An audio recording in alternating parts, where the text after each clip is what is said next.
Hey guys, welcome back to another Genshin Impact video, and today we're going to be doing a tier list for all the version 3 units. So similarly to version 1 and 2, this will be a retrospective analysis on all the version 3 characters, seeing how they've developed in relation to the meta and comparing where they are now to where they were before. Now originally I was not planning on making this video for a little bit while longer, since the idea I had was to wait a full version after the version in which the units came out before I made that video. So for versions 1 and 2, since it's been a very long time, I could make a video talking about them, whereas for version 3, I was gonna wait until version 5 to make the video, but by the time you see this, I'll actually be in Japan, and this past week I've been frantically running around trying to make sure everything's in order for Vars 1, 2, and 3, because this is the first multi-week long vacation I've taken in probably like 10 years. And while yes, I'm at liberty to take a break whenever I want to, I do still want to have content out for you guys because I don't want to go 2 weeks without uploading anything. So I don't think this is the worst time to make the video. A fair bit of time has passed, and as you know, version 4 has been very transformative for the meta. They've released a lot of new characters and has resulted in a lot of meta relevant parties. Plus, I did get quite a few comments in my version 2 video asking for version 3, so that's what we're going to do for today. The tiers are relatively identical from the first 2 episodes, with the exception of me just changing the top category because I think it was better. By the way, just a footnote, the niche category is not meant to be taken as a bad category. I understand it's at the bottom half of the list, but if I could have my way with it, just because I want to preserve the rainbow kind of spectrum color, I would have just given it a colorless box, I suppose.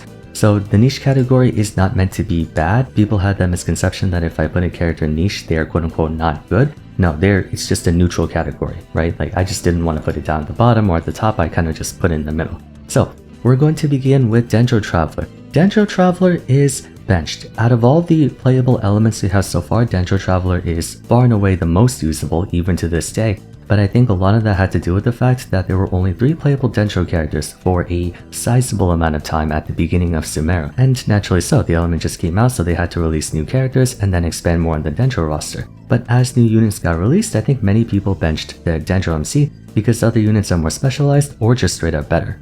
Be that as it may, they are still usable if you're a new player, or if you, let's say, took a long break from the game and you just came back and you don't have any Dendro units, you can still more than use Dendro MC. All Dendro units, for the most part with the exception of 1, are usable if not better. By extension, that applies to Collei. These two are kind of 2 peas in a pod. They're more or less the same. I find Dendro MC to be a bit better, but Collei and Dendro MC are kind of in the same position, where they served as the training wheels for Dendro, and then after you got into your more advanced characters or higher grade characters, that's when people stopped using them. Tighnari is still pretty good. I think he's one of the more, I guess, respectable Dendro characters in the game. People have always had a relatively healthy opinion of him, and that opinion has either stayed the same or matured over time. I think out of all the standard banner units we have so far, he's the best one to lose your 50-50 to, even though yes, you still don't want to lose your 50-50. One thing that I think works to his advantage is that because he's a standard banner unit, eventually, if you play the game for long enough, you will unlock him C6. It will take an extremely long time if you're a free-to-play player, but there is a potential for you to lose 6 50-50s on him and get him maxed out. At which point, Tighnari is actually an extremely powerful character. I think compared to the version 1 5 stars with middle-of-the-road constellations like Diluc Kuting or like let's say Chi-Chi, Tighnari's constellations are actually very powerful, and if you do get him to that point, consider yourself lucky. The one downside to him is, of course, because he's a standard banner unit, he's probably never going to get a rerun, and as a result his signature weapon is unobtainable, I'm pretty sure. I don't believe it's actually in the standard banner weapon pool, which is kind of unfortunate, but as a character he's held his own pretty well and is still very valuable. Next up is Cyno. Cyno has always been a pretty ambiguous character. People had very high expectations for him when he came out, and those expectations have been, bluntly speaking, let down. He's not a bad character by any means, I just think that people were expecting him to be a lot better than he turned out to be, but he's a overall very usable character. He's nowhere near close to the top, but I think if you do have him built already, you might as well just keep using him because you can never go wrong with them. Dendro teams are going to stay relevant until the end of time, so if you have Cyno already built to continue using him, I wouldn't say that he's exactly top priority if he ever gets rerunned, but he's okay. He's a pretty solid unit. Alright, next one, we're gonna have Dory. Dory was never good. It's a meme on my channel next to Eula. She's my most hated character ever. And I'm gonna be perfectly honest with you, I have no idea what she does. No, I'm kidding. I know what she does. Dory basically got power crept the moment she came out because there's Shinobu, and Shinobu is everything Dory wishes she could be. So basically there was never a point in which Dory was actually relevant, and because she's one of the most forgettable characters in Genshin Impact, people will never give her the time of day, deservedly. Candace, unfortunately, is in a similar situation where she's one of the best characters in terms of design visually and is a very interesting individual, but her playstyle is ultimately superfluous. It is unique in the sense that Hydro in View is something that we've never seen before, and it raises a lot of interesting questions on what kind of playstyles you can go for. But when you think of the Hydro category and how stacked it is compared to if you're trying to get Hydro application, which is ultimately the default purpose of infusing your weapon with an element, you might as well just use Xingqiu. I know it's not fair for one unit to completely eclipse the other, especially when they're not exactly the same, in the sense of Candace's infusion and Xingqiu is follow-up, but one major problem with infusion units like Chongyun and Candace is that most of the time you don't want to give an infusion to your other characters since they have their own, like Hu Tao gives herself Pyro, Shogun is not really an infusion, she replaces her weapon attack pattern, but she gives herself Electro, things like that. Alhaitham gives himself Dendro. Candace giving Hydro will almost never be productive because it's usually overridden by the main DPS unit's infusion, and apart from that, she doesn't do anything else. She does have a Hydro shield, quote unquote, but as soon as she lowers her stance, that shield is gone. It's not like she continues giving that shield to an active character like Zhongli or Diona. In essence, despite having a very beautiful design and a very interesting premise to her gameplay, practically speaking, there's no place for her to fit into. Next character is going to be Nilou. Nilou is fantastic, one of the best characters in the game, but she is by definition a niche character. In order for you to build her correctly, you are exclusively restricted to Hydro and Dendro units. That's not a negative thing because there are plenty of good Dendro characters and Hydro ones, but the point of this category is that she is very specific. If you get the conditions correctly, you have one of the most powerful team comps in the game that can handle both AoE and single target and is very easy to play as well. So if you have Nilou, continue using her, you're never going to find a reason not to use her. And that's about it. I have nothing else to say about her other than she's good if you play to her strength, as that's the only way you can play her. Next character is going to be Nahida. She is the GOAT. She is the GOATest of GOAT. She would be a tier like right up here if there even was one.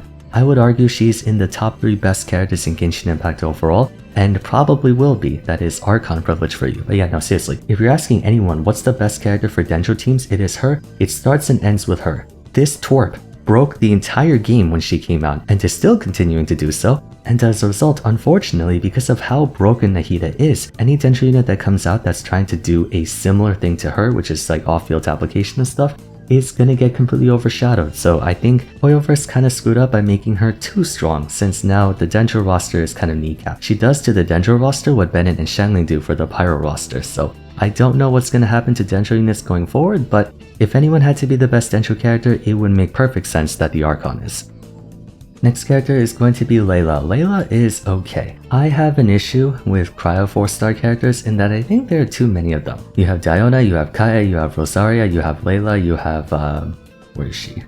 Charlotte, you have, there's one more, I think there's one more, right? You have Mika.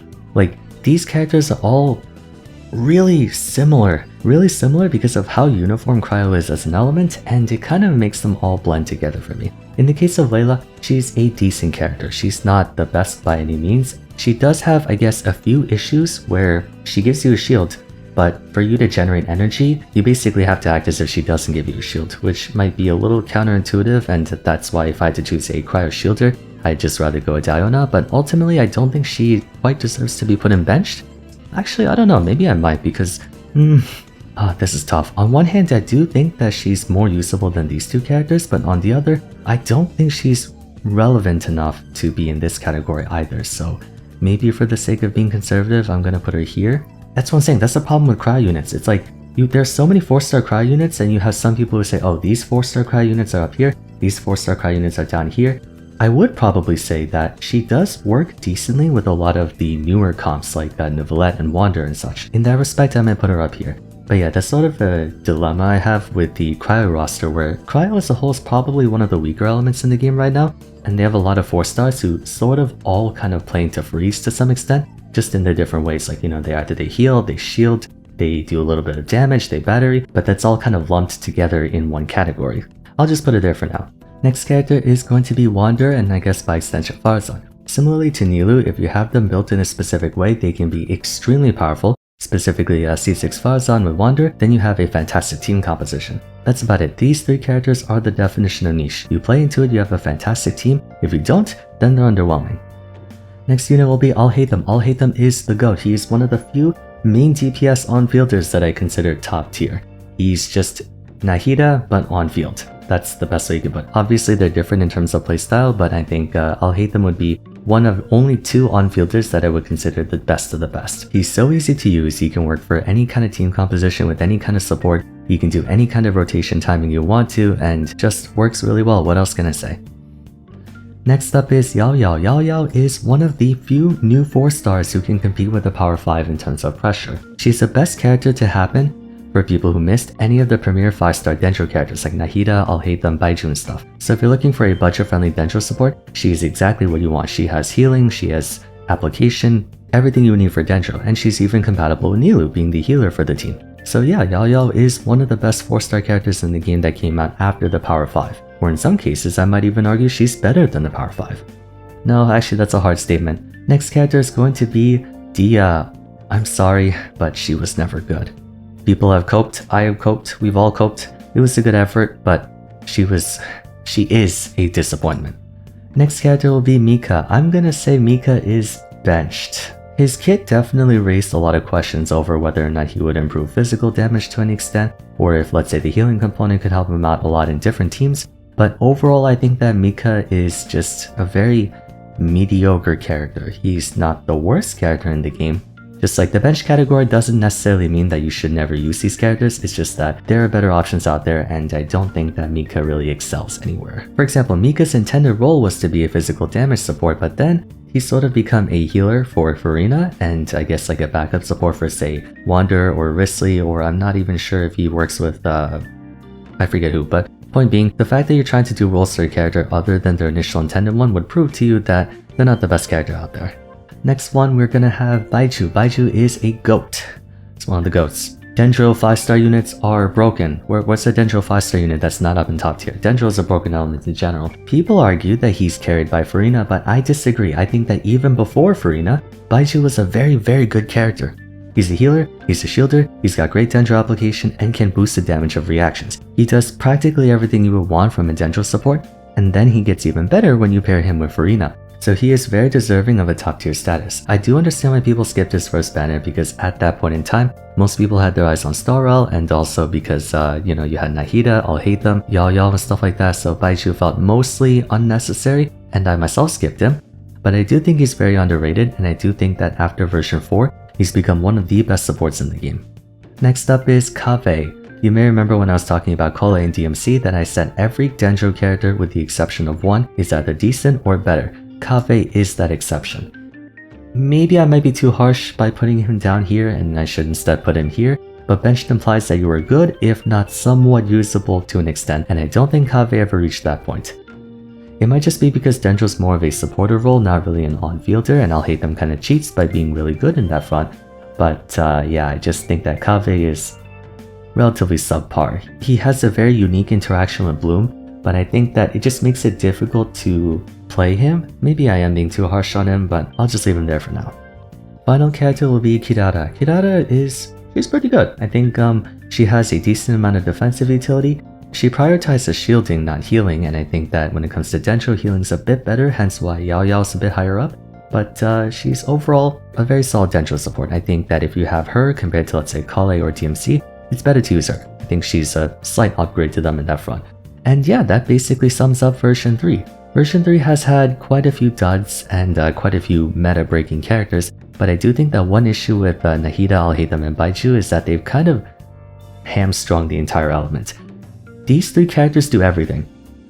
If you have these 3 characters, or even 2 of these 3 characters, there's almost no reason to use any of the units below them. I think they kind of went a bit too ham on these 3 units that if they release more 5 stars or 4 stars that aren't like either at least Yao Yao power level or better, they're just automatically going to be down here. So I don't know what's going to happen to Dendro in version 4, 5, 6 and so on, but yeah, that's going to be pretty tough for them to make new Dendro characters that are appealing, that don't either match these 3 in power or straight up exceed them.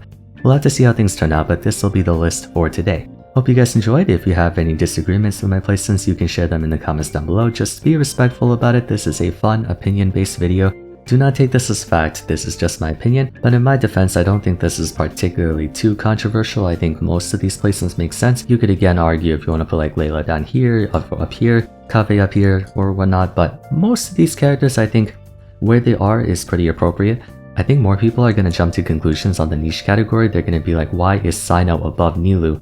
But the niche category is a vacuum, so if anyone calls me out on being like, why did you put Cyno or Layla above Wander and Nilou, please just watch the beginning of the video. In any case, if you enjoyed the video, it would be great if you could leave a like and subscribe. Don't forget to follow me on Twitter at Vars, join my Discord server, and check out my version 1 and 2 tier list videos if you haven't yet. But till next time, thanks so much for watching, and I look forward to seeing you after I come back from Japan. Take care.